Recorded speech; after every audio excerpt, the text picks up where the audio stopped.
শ্রী শ্রী চণ্ডী। আমরা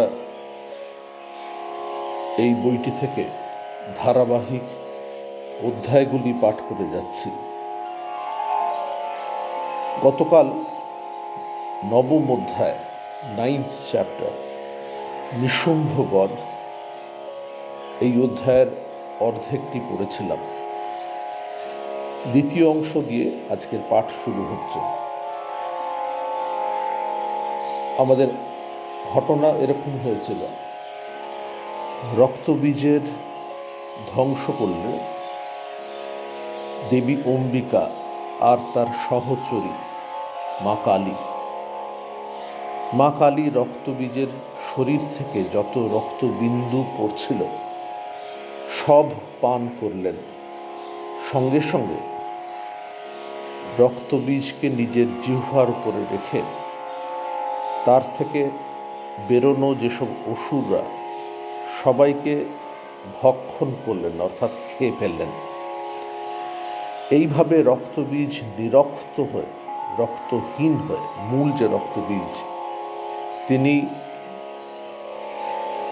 পৃথিবী পৃষ্ঠে পড়ে গেলেন, পতিত হলেন। তারপর সেই সমবেত নবশক্তিরা তারা জয়ের উল্লাসে মেতে উঠল।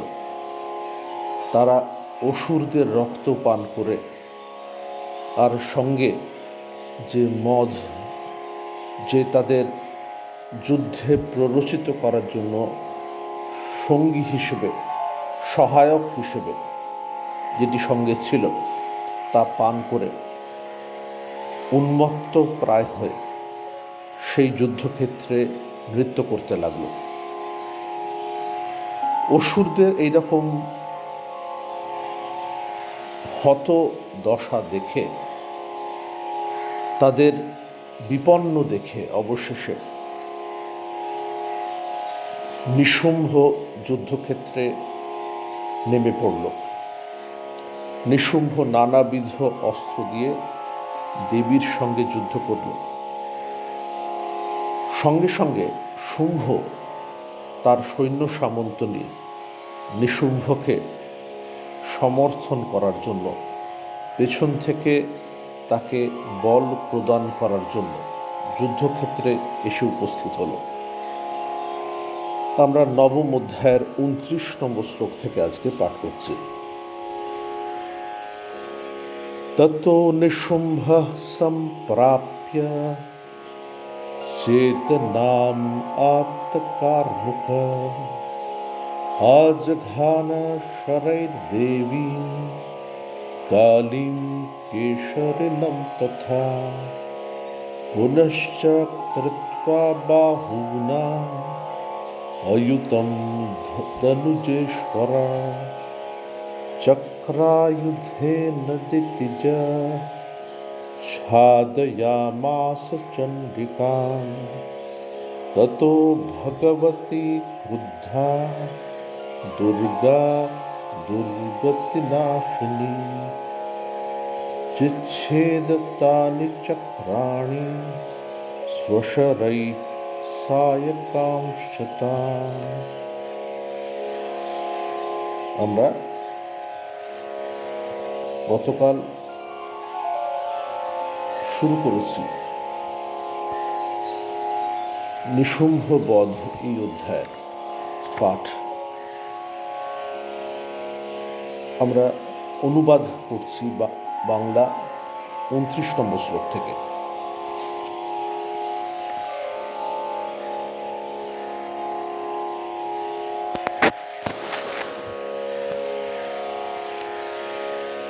অনন্তর নিশুম্ভ সংজ্ঞা লাভ করে ধনু হাতে নিয়ে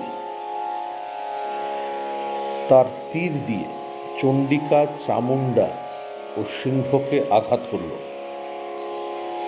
পুনরায় নিশুম্ভ 10,000 বাহু বিস্তার করে চণ্ডিকাকে চক্রাস্ত্র দ্বারা আচ্ছাদন করল।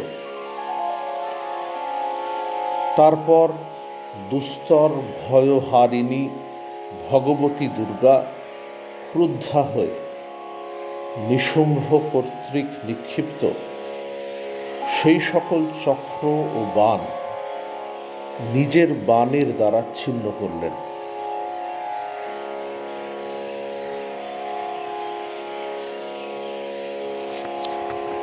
আমরা সংস্কৃত পাঠ করছি 32 নম্বর শ্লোক থেকে। 32। ততো নিশুম্ভো বেগেন গদমাদায় চণ্ডিকাম অভ্যধাবত বৈ হন্তুম দৈত্যসেনা সমাবৃত তস্যা পতত এবাশু গদাং চিচ্ছেদ চণ্ডিকা খড়গেন শ্রিতধারেণ সচ শূলম সমাদদে শূলহস্তম সমায়াঙ্কম নিশুম্ভম অমরার্দনম হৃদি বিব্যাধশূলেন वेगाविद्धेन चण्डिका भिन्नस्य तस्य शूलेन हृदयात् निसृतो परा महाबलो महावीर्य तिष्ठेति पुरुषो वदन् तस्य निष्क्रामतो देवी प्रहस्य स्वनवत्तत शिरश्चिच्छेदखड्गेन ततो सावापतद्भुवि ततः सिंहः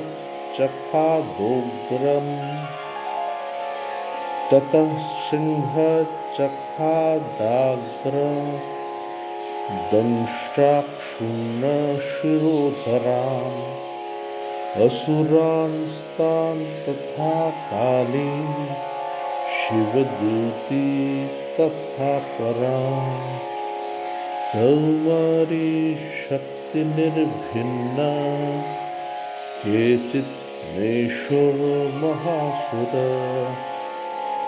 ब्रह्माणि मन्त्रपूतेन तो ये नान्ये निराकृता माहेश्वरी त्रिशूलेन भिन्ना पेतुस्तथा परे वाराही तुण्डघातेन केचित् चूर्णीकृता भुवि खण्डं खण्डं च चक्रेण वैष्णव्या दानवाः कृता वज्रेण चैन्द्रीहस्ताग्र विमुक्तेन तथा परे केचित् विनेशुरसुराः केचित् नष्टा महाहवात् भक्षिताः चापरे काली शिवदूती मृगाधिपैः भक्षिता चापरे काली शिवदूती मृगाधिपैः।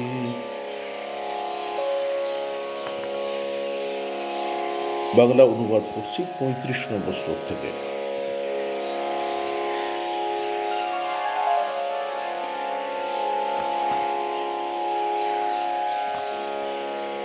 তৎপর নিশুম্ভ দৈত্য সৈন্য বেষ্টিত হয়ে গদা নিয়ে চণ্ডিকাকেই বধ করতে তাঁর দিকে দ্রুত বেগে ধাবিত হল।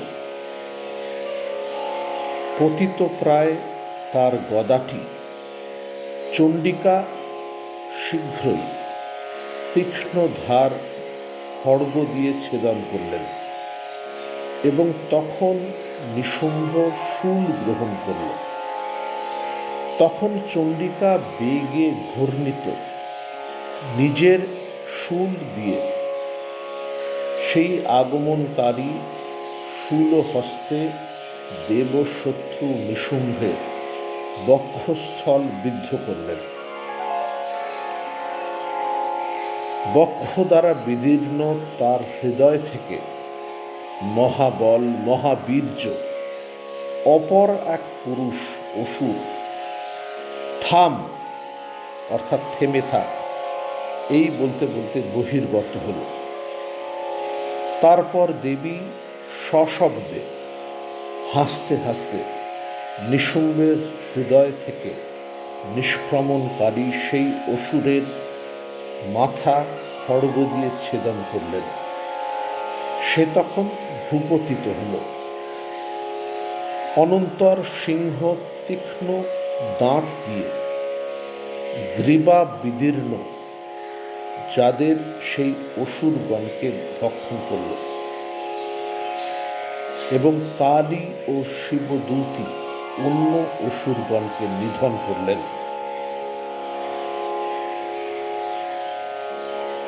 অর্থাৎ নিশুম্ভ আর তার থেকে বেরোনো যে অসুর তাকে সিংহ ভক্ষণ করল। কোনো কোনো মহা অসুর কৌমারীর শক্তি অস্ত্র দিয়ে বিদীর্ণ হয়ে বিনষ্ট হল। আবার কেউ কেউ ব্রহ্মাণীর প্রণবপুত জল দ্বারা শান্ত হল, দূরীভূত হল। অপর অনেকে মাহেশ্বরীর ত্রিশূলের আঘাতে বিদীর্ণ এবং অনেকে বারাহীর মুখের আঘাতে চূর্ণ হয়ে ভূতলে পতিত হল। দানবেরা বৈষ্ণবী দ্বারা চক্রের আঘাতে খণ্ড খণ্ড হল এবং সেইভাবে অন্যরা দৈত্যরা ইন্দ্র শক্তির অঙ্গুলি নিক্ষিপ্ত বজ্র দ্বারা খণ্ড খণ্ড হল। মহাযুদ্ধে কোনো কোনো অসুর নিহত হল, কেউ কেউ অদৃশ্য হল এবং অন্যান্য অসুররা কালী, শিবদূতী ও পশুরাজ সিংহ কর্তৃক ভক্ষিত হল। অর্থাৎ কালী ও পশুরাজ তাদের খেয়ে ফেললেন, এই মৃতপ্রায় অসুরদের যারা হতোদ্যম হয়েছে।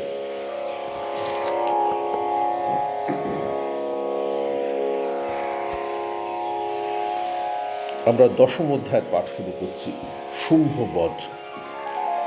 বেশ গুরুত্বপূর্ণ অধ্যায়, কারণ এই যে সমবেত ইভিল ফোর্সেস, যে পাপের যে শক্তি, তার যে কেন্দ্রস্থল এই মহা অসুর শুম্ভ, তাই তাকে ধ্বংস করা মানে অসুর কুলের যা শক্তি তা হরণ করে নেওয়া।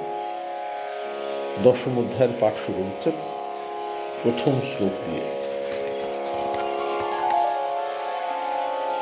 ঋষির্বাচ নিশুম্ভম নিহতম দৃष्ट्वा ভ্রাতরম প্রাণসম্মিতম হন্যমানম বলং চৈব শুম্ভঃ ক্রুদ্ধো ব্রবীত বচঃ বলাবলে পদুষ্টে ত্বং মা দুর্গে গর্বমাবহ अन्यासां बलमाश्रित्य युध्यसे याति मानिनी।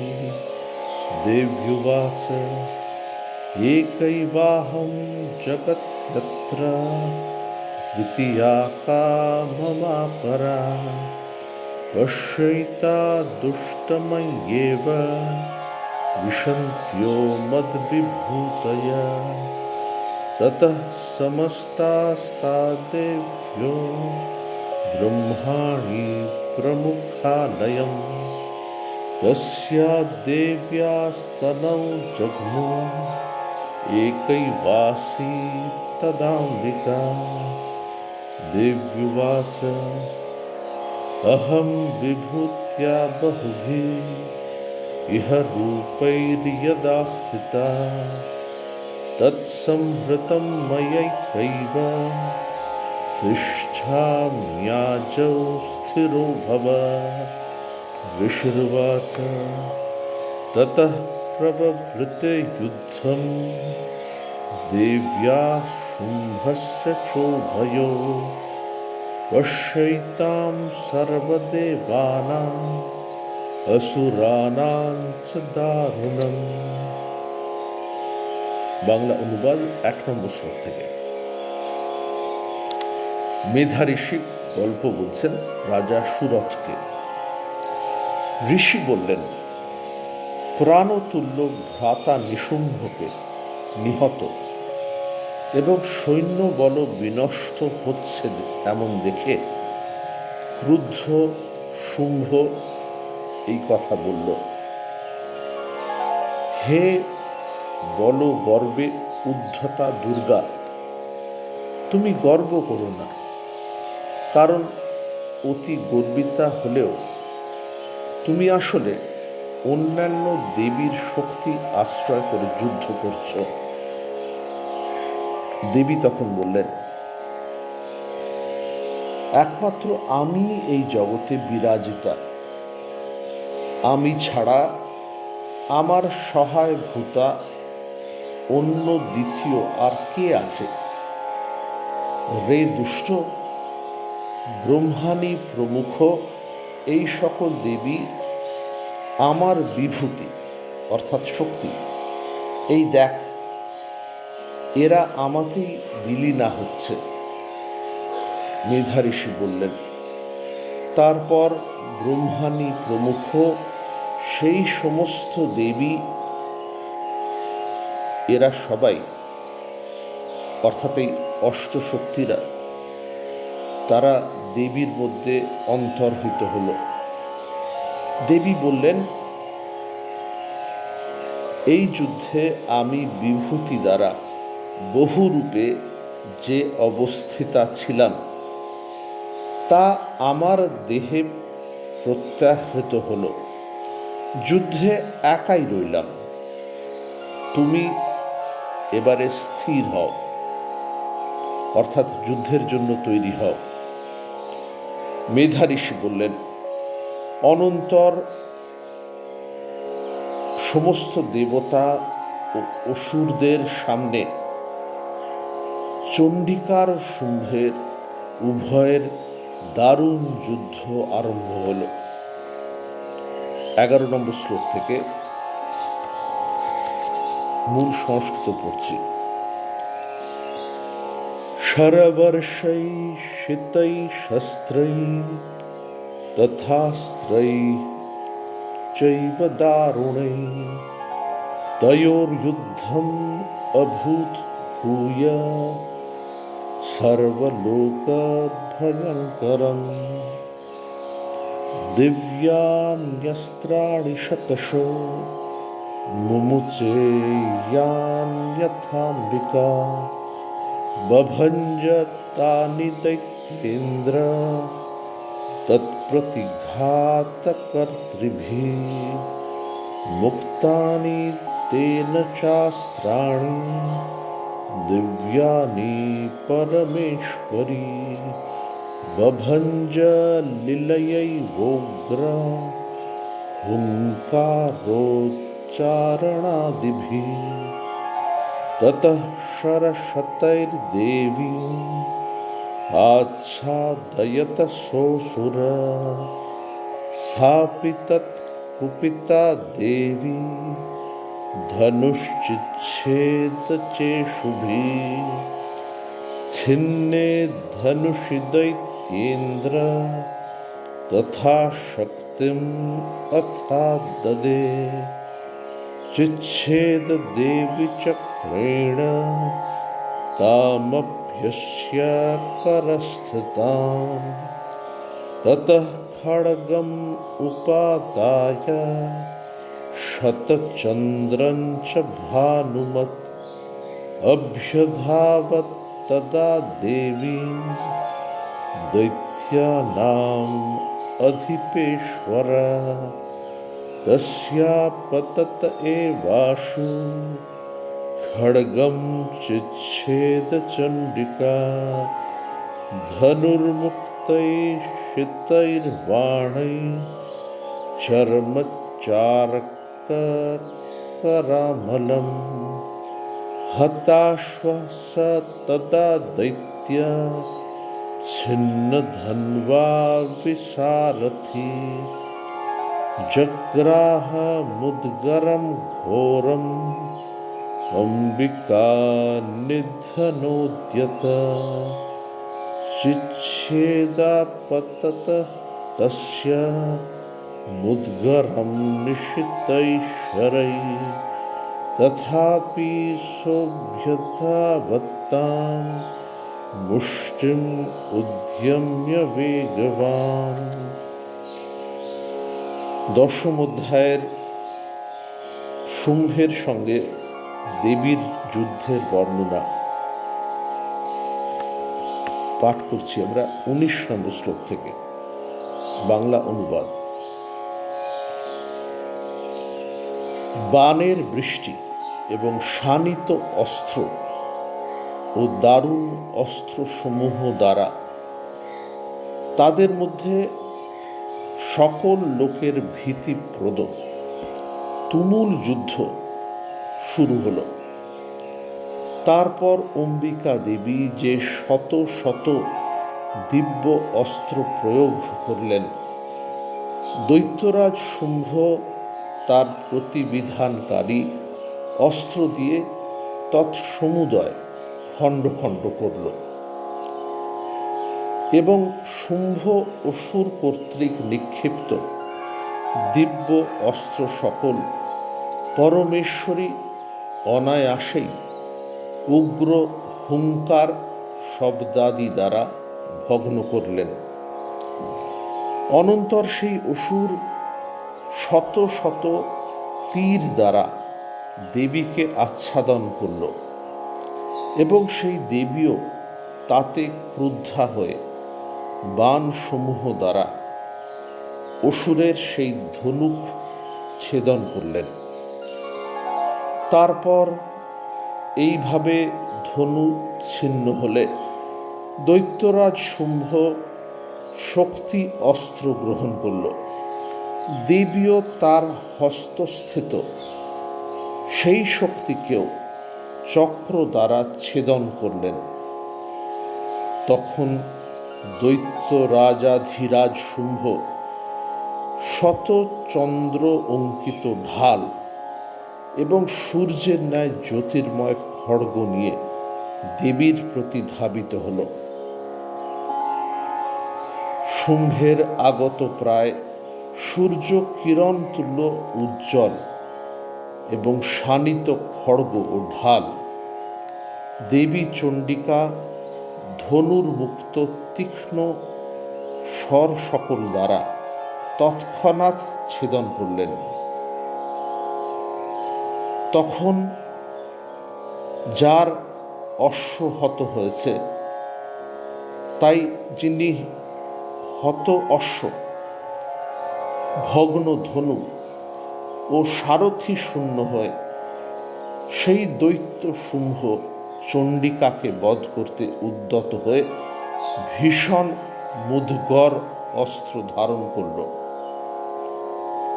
অম্বিকা আগত প্রায় শুম্ভের মুদ্গর তীক্ষ্ণ স্বরের দ্বারা ছেদন করলেন। তা সত্ত্বেও শুম্ভ মুষ্টি উদ্যত করে দ্রুত বেগে দেবীর প্রতি ধাবিত হল। 20 নম্বর শ্লোক থেকে পড়ছি। সমুষ্টিম পাতয়ামাস হৃদয়ে দৈত্য পুঙ্গব দেব্যাস্তম अपि सा देवी तलेनो अस्या ताडयत् तलप्रहाराभिहतो निपपात महीतले सदैत्यराजः सहसा पुनरेव तथोत्थित उत्पत्य च प्रगृह्योच्चै देवीं गगनमास्थिता तत्रापि सा निराधारा युयुधे तेन चण्डिका नियुद्धं खे तदा दैत्या चण्डिका च परस्परम् चक्रतु प्रथमं सिद्ध मुनिविस्मयकारकम् ततो नियुद्धं सुचिरं कृत्वा तेनाम्बिका सह उत्पात्य भ्रामयामास चिक्षेप धरणीतले सक्षिप्तो धरणीं प्राप्य मुष्टिमुद्यम्य वेगत अभ्यधावत दुष्टात्मा चण्डिका निधनेच्छया तमायान्तं ततो देवी सर्वदैत्यजनेश्वरं जगत्यां पातयामास भित्त्वा शूलेन वक्षसि सगतासु पपातोर्व्यां देवी शूलाग्रविक्षत चालयन् सकलान् पृथ्वीं साब्धिद्वीपां सपर्वतां ततः प्रसन्नम् अखिलं हते तस्मिन् दुरात्मनि जगत्स्वास्थ्यम्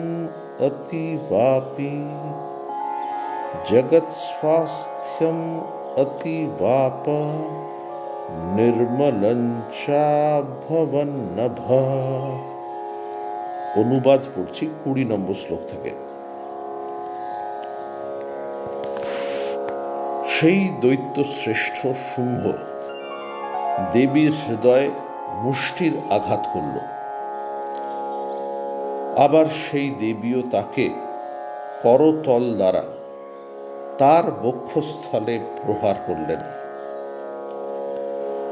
সেই দৈত্যরাজ শুম্ভ দেবীর চপেটাঘাতে আহত হয়ে ভূতলে পতিত হল এবং তখনই আবার মহাবেগে উত্থিত হল। শুম্ভ দেবীকে গ্রহণ করে ঊর্ধ্বে লাফ দিয়ে আকাশে উঠল। সেখানেও চণ্ডিকা নিরালম্বনা শূন্যস্থিতা হয়ে শুম্ভের সঙ্গে যুদ্ধ করলেন। তখন আকাশে দৈত্য শুম্ভ ও চণ্ডিকা পরস্পর সিদ্ধগণ ও নারদাদি ঋষিগণের বিস্ময়জনক অভূতপূর্ব বাহুযুদ্ধ করলেন। অনন্তর অম্বিকা শুম্ভের সঙ্গে বহুক্ষণ বাহুযুদ্ধ করে তাকে কন্দুকের মতো শূন্যে তুলে ঘোরালেন এবং ভূমিতলে নিক্ষেপ করলেন। সেই দুরাত্মা ভূতলে নিপতিত ও আবার উঠে মুষ্টি উদ্যত করে চণ্ডিকা বধের ইচ্ছায় মহাবেগে দেবীর দিকে ধাবিত হল। অনন্তর দেবী আগমনকারী সকল দৈত্যের সেই প্রভু শুম্ভকে বক্ষস্থলে শূলবিদ্ধ করে ভূতলে পাতিত করলেন। শুম্ভ দেবীর শূলের অগ্রের দ্বারা বিক্ষত হয়ে সাগর, দ্বীপ ও পর্বত সহ সমগ্র পৃথিবী কম্পিত করতে করতে গত প্রাণ হয়ে ভূপতিত হল। সেই দুরাত্মা শুম্ভ নিহত হলে নিখিল বিশ্ব প্রসন্ন হয়ে অতিশয় সুস্থতা প্রাপ্ত হল এবং আকাশ নির্মল হল। 10ম অধ্যায় 29 নম্বর শ্লোক থেকে, মূল সংস্কৃত। उत्पात मेघा सोल्काये पुरागा संस्ते शमं ययु सरितो मार्गवाहिन्या तथा सन् तत्र पातिते ततो देवगणाः सर्वे हर्ष निर्भर मानसा बभूवुः निहते तस्मिन् गन्धर्वा ललितं जगु अवादयंस्तथैवान्ये ननृतुः चाप्सरो गणा ववुः पुण्याः तथा वाता सुप्रभो भूत दिवाकर जज्वल्लो चाग्नयः शांता शांत दिग्जनितस्वना। বাংলা অনুবাদ 29 নম্বর শ্লোক থেকে। আমরা দশম অধ্যায়ের 29 নম্বর শ্লোক অর্থাৎ শেষ অংশের বাংলা অনুবাদ পড়ছি। শুম্ভবধের পূর্বে যে সকল উল্কাযুক্ত উৎপাত সূচক মেঘ ছিল, শুম্ভ নিহত হলে তারা অর্থাৎ সেই সকল মেঘ শান্ত ভাব প্রাপ্ত হল এবং নদী সকল নিজের নিজের মার্গ ধরে আবার গমন করল। তারপর শুম্ভ নিহত হলে দেবতারা আনন্দপূর্ণ চিত্তে, গন্ধর্বগণ মধুর গান করতে করতে ও অন্য সকলে মৃদঙ্গাদি বাজাতে লাগলেন এবং উর্বশী প্রমুখ অপ্সরাগণ নৃত্য করতে লাগলেন। তারপর পুণ্য বায়ু প্রবাহিত হল, সূর্য দীপ্তিশালী হল এবং হোমের অগ্নি সকল সর্বদিকে উৎপন্ন অশুভ শব্দাদি শান্ত করে সৌম্যভাবে জ্বলে উঠল। আমরা দশম অধ্যায় শুম্ভবধ এর অনুবাদ পাঠ হল। প্রত্যেকটি অশুভ শক্তির একটা মূল কেন্দ্র থাকে। যেমন মনে পড়ে, ইরাক দেশে যখন সম্মিলিত শক্তি, যার প্রধান ছিল আমেরিকা, তাদের সঙ্গে যুদ্ধ হচ্ছে সাদ্দাম হুসেনের নেতৃত্বে এক ভয়ানক শক্তির। তখন অবশেষে সাদ্দাম হোসেনকে খুঁজে বার করে তাকে একটি সুড়ঙ্গর মধ্যে থেকে বার করে হত্যা করা হয়েছিল। অসুরদের প্রধান সেরকম শুম্ভ, তাকে হত্যা করা অর্থাৎ অশুভ শক্তির অন্তত সেই সময়ের জন্য তাকে নির্মূল করা। ইংরাজি অনুবাদ পড়ছি from the translation by Swami Jagadishwarananda of the book Devi Mahatmya. Remember that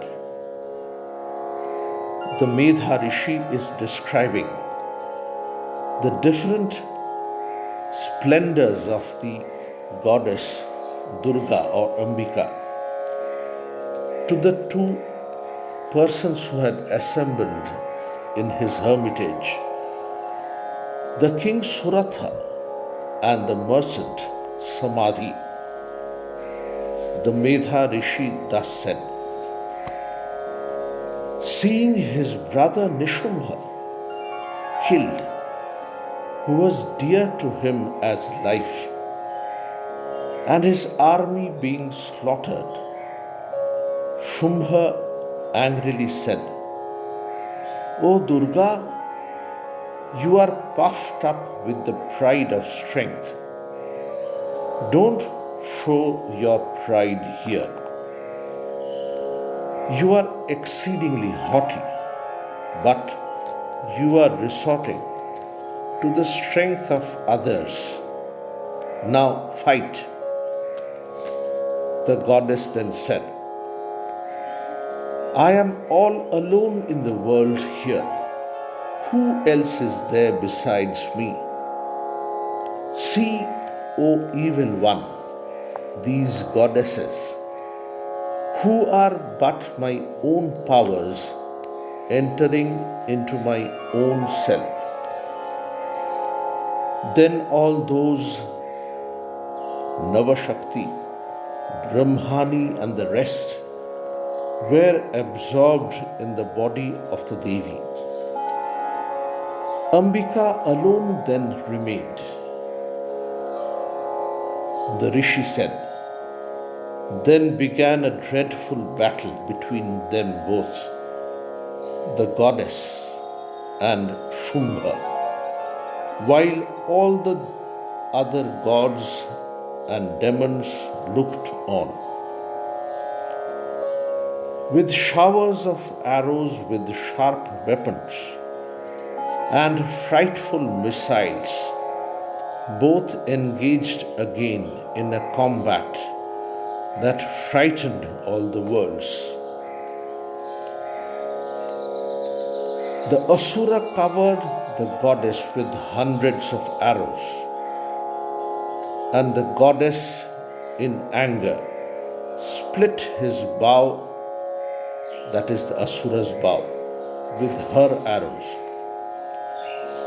When the bow was split, Shumbha took up his spear with the discus chakra. The Devi split that spear also in his hand. Shumbha, taking his sword bright like the sun and shining shield bearing the images of 100 moons, rushed at the goddess Durga at that moment.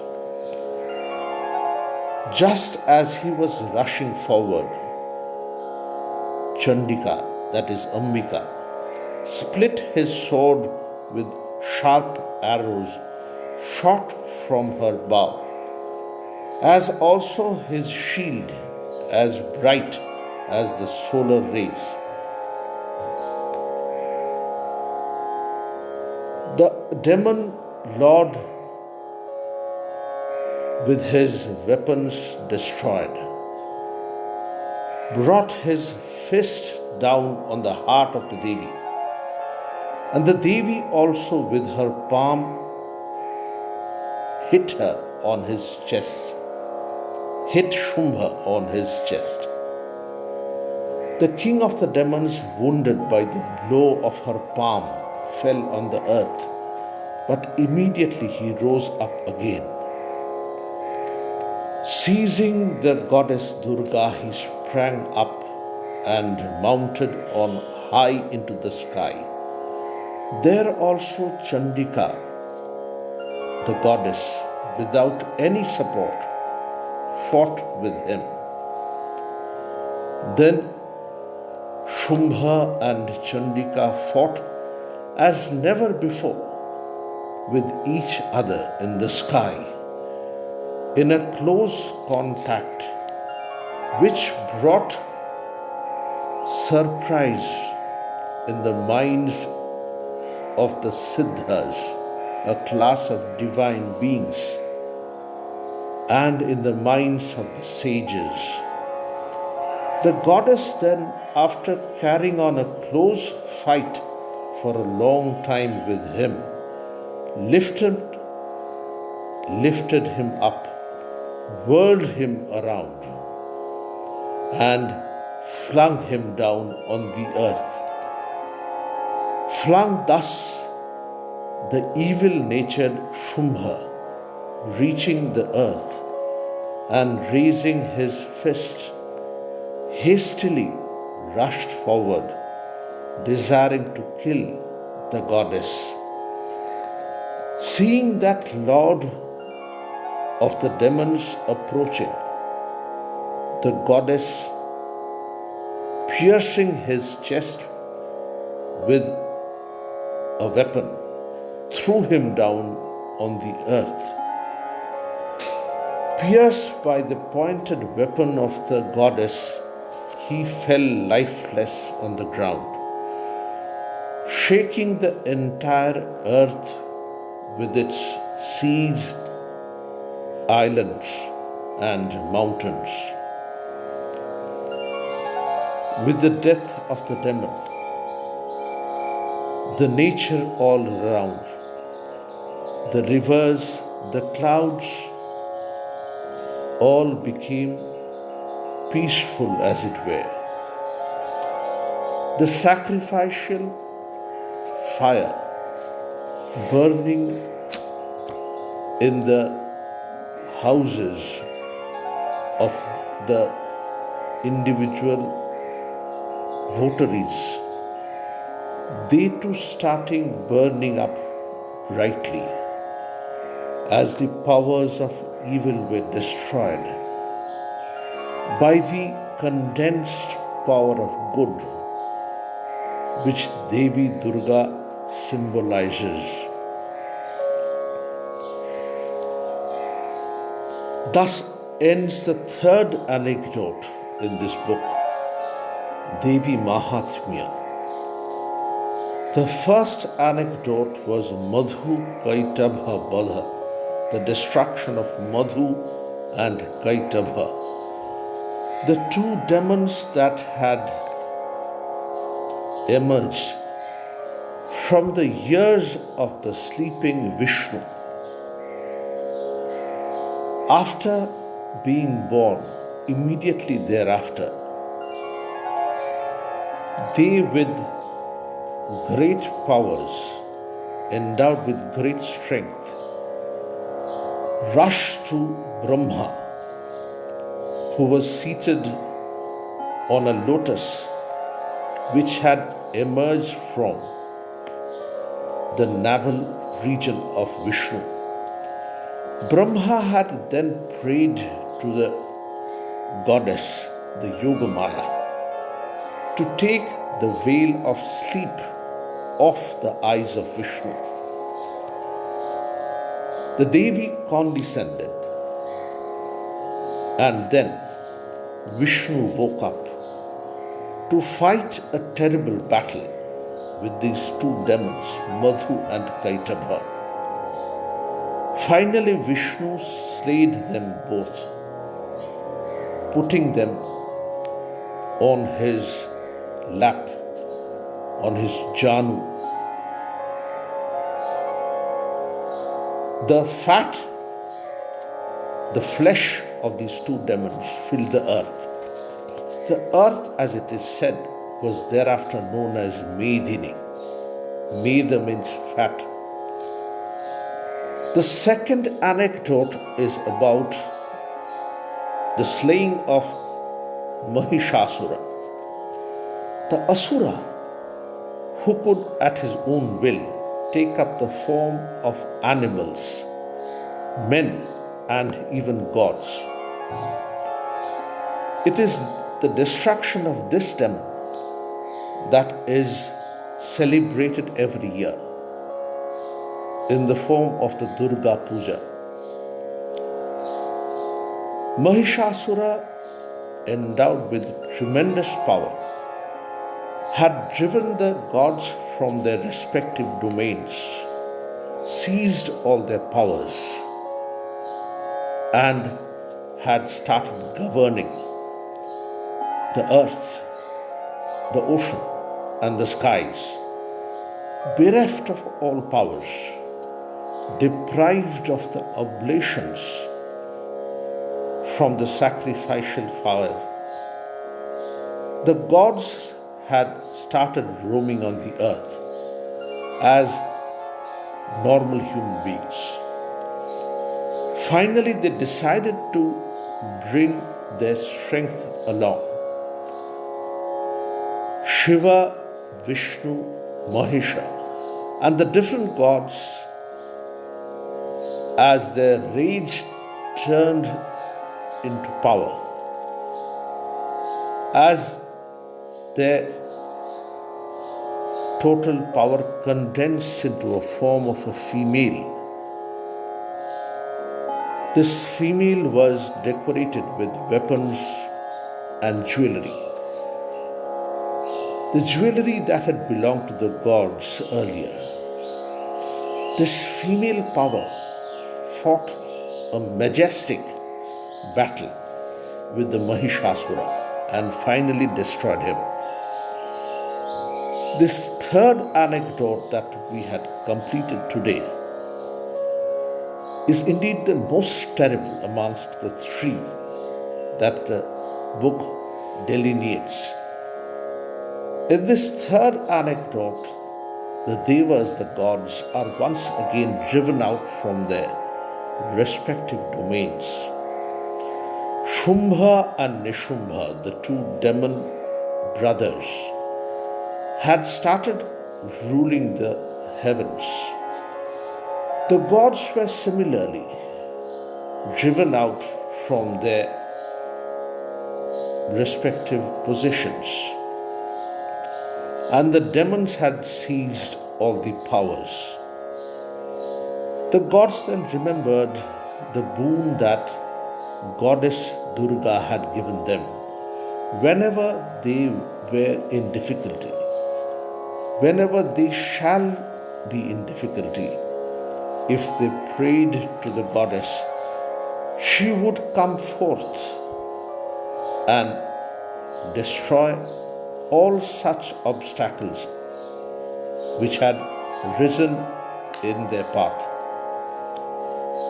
These different powers of the gods, their collected prayers then brought the Devi again. From the Devi Ambika emerged the terrible,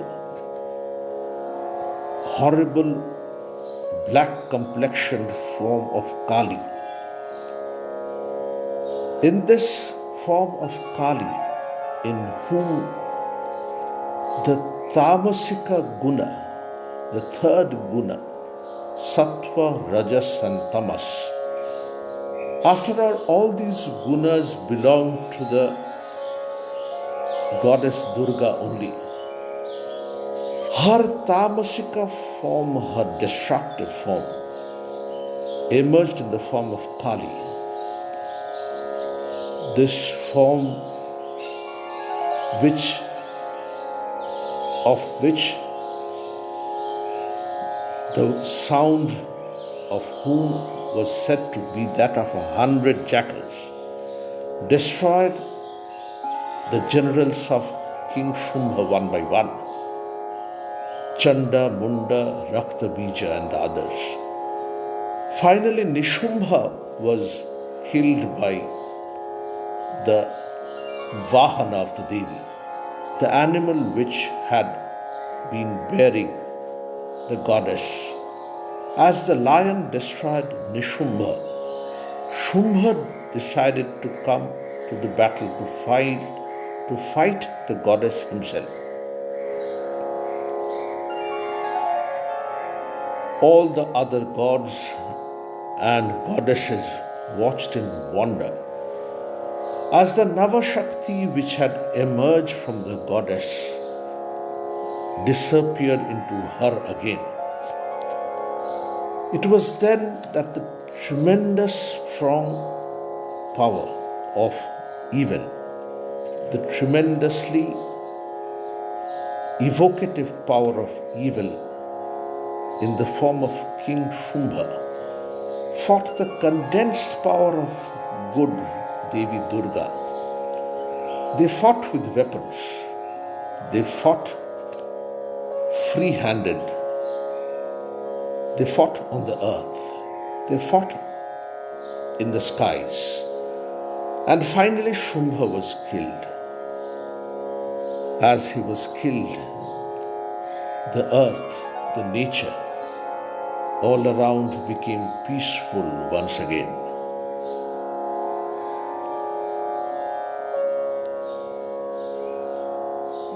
আমরা Bollywood Hot List on YouTube গত Music, your destination for the কয়েক hottest মাস ধরে পৃথিবীর এক ভয়ঙ্কর রূপকে দেখেছি, যখন আমরা একেবারেই অপ্রস্তুত ছিলাম এক অদ্ভুত পরিবেশের জন্য, এক অদ্ভুত রোগের আক্রমণে মানুষ বিপর্যস্ত হয়েছে।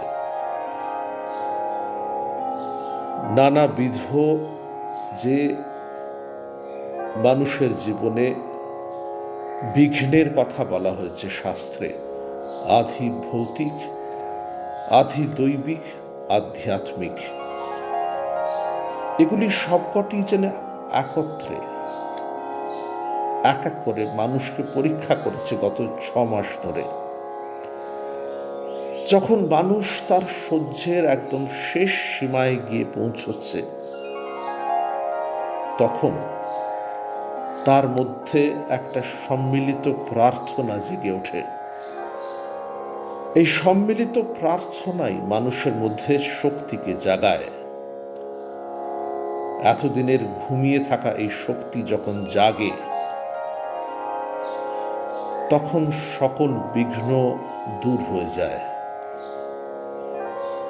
দেবী দুর্গাকে আবাহন, তাকে পূজা, তার কাছে প্রার্থনা আসলে আমাদের মধ্যে এই শায়িত শক্তিকেই আরেকবার খুঁজে পাওয়া। বেদান্ত বলছে এই শক্তি বাইরে নেই, একে মূর্তিতে মন্দিরে খুঁজতে হবে না। এগুলি অবলম্বন হলেও এই শক্তি আসলে তোমার ভেতরেই রয়েছে। মন শুদ্ধ হলে, একাগ্র হলে এই শক্তিকে তুমি নিজের মধ্যেই আবিষ্কার করে বিস্মিত হয়ে যাবে। তখন সূর্য উঠলে যেরকম রাতের অন্ধকার তিরোভূত হয়, সরে যায় আস্তে আস্তে, সেই রকম সকল বাধা বিঘ্ন সরে গিয়ে তুমি নতুন করে আবিষ্কার করবে সমাজ, পৃথিবী, মানুষ নতুন করে সত্য এক জগতে চোখ মেলে দেখবে। মা দুর্গার কাছে দুর্গাপূজার প্রাককালে আমরা এই প্রার্থনা করি। 10ম অধ্যায়ের পাঠ আজ শেষ হলো। আরও 3টি অধ্যায় এই বইটিতে রয়েছে।